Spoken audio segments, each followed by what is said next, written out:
It is March 4th, 1861. Abraham Lincoln stands before a divided nation and makes a promise. He has, he says, no intention and no lawful right to interfere with slavery in the states where it already exists. 4 years later, slavery is dead. Over 4 million people are free. So what changed? The answer isn't the one most people were taught. But to understand it, we need to go back to the spring of 1861. By the time Lincoln takes the oath, 7 southern states have already left the Union. South Carolina goes first in December 1860. Mississippi, Florida, Alabama, Georgia, Louisiana, and Texas follow. 4 more states, Virginia, Arkansas, Tennessee, and North Carolina, will join them within months. These states do not hide their reasons.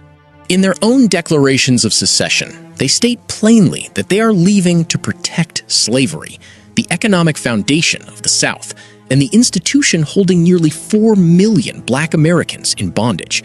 For Lincoln and the government in Washington, the stated priority is different. The war that begins at Fort Sumter on April 12, 1861, is framed, publicly, repeatedly, as a war to preserve the Union, not to end slavery. This is the gap most retellings skip past. The Confederacy goes to war explicitly over slavery. The Union goes to war explicitly to hold the country together. 2 armies, 2 stated purposes, and 1 institution sitting at the center of both, unmentioned by one side and untouched, for now, by the other.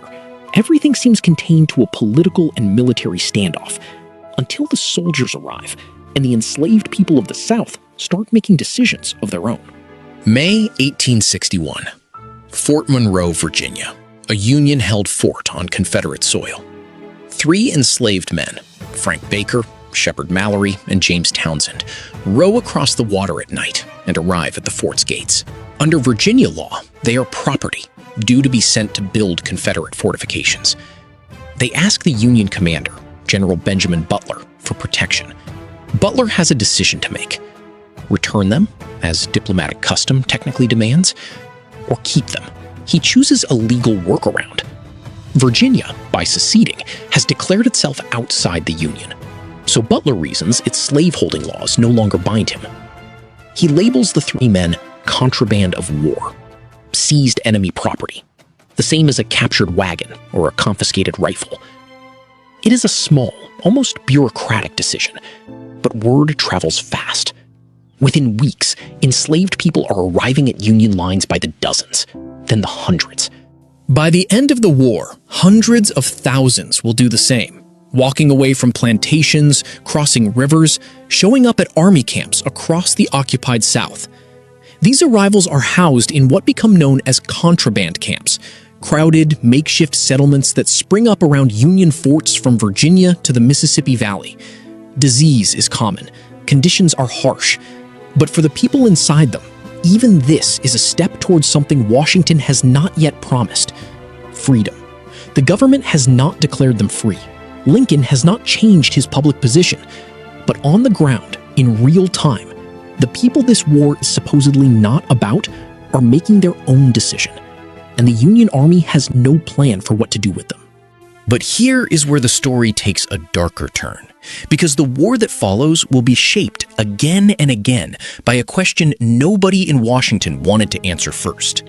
By 1862, the numbers have become impossible to ignore.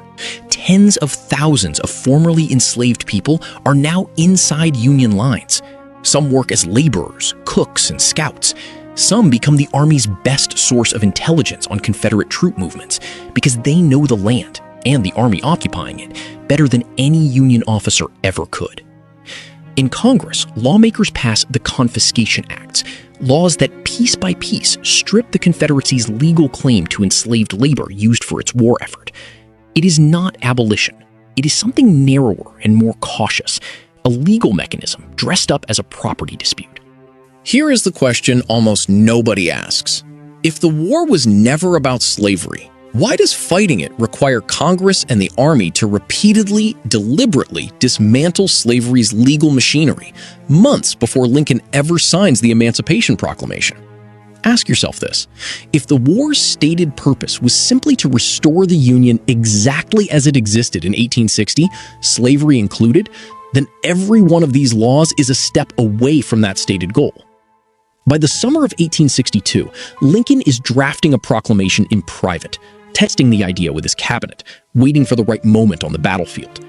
His Secretary of State, William Seward, warns him, "Announce this now after a string of Union defeats, and it will look like desperation, a final card played by a losing side."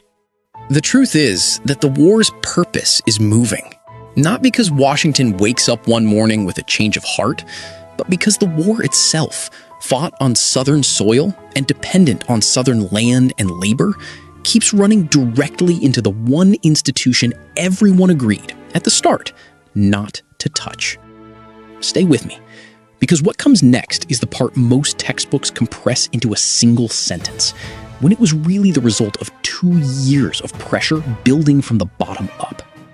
September 17th, 1862, Antietam Creek, Maryland. It becomes the single bloodiest day in American military history. Over 22,000 men killed, wounded, or missing in roughly 12 hours. The Confederate advance into the North is stopped. It is not a clean victory, but it is enough. 5 days later, Lincoln issues the preliminary Emancipation Proclamation. Here is the core truth most retellings flatten into a single moment of moral clarity. Emancipation does not begin as a moral declaration to the nation. It begins as a calculated wartime measure, described, in Lincoln's own framing, as a fit and necessary war measure. It applies only to Confederate-held territory, land where the Union government has no actual power to enforce it. It does not free a single enslaved person in the loyal border states of Maryland, Kentucky, Missouri, or Delaware. The world was told this was the moment slavery ended. The reality was narrower, more conditional, and far more contested than that. But the proclamation does something else, something that ends up mattering just as much.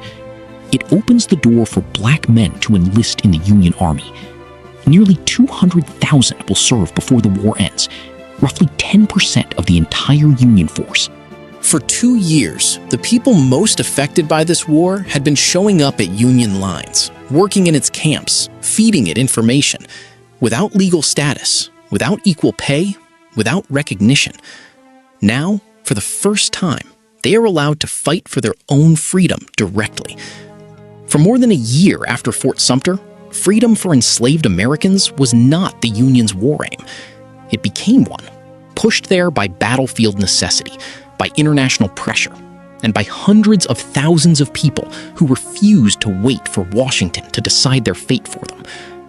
For decades afterward, that order of events would be rewritten, softened into a simple story of presidential benevolence, with the people who forced the issue pushed to the margins of their own liberation story. 1865 feels distant. But the underlying mechanism, institutions catching up to a reality that has already changed on the ground, is not. Look at how major institutional changes happen today. Civil rights law, labor protections, public health policy. Almost never does a government simply decide from the top to grant something it previously withheld. More often, the official position shifts only after people on the ground have already changed the facts on the ground, making the old position impossible to sustain. The path to emancipation follows that same pattern.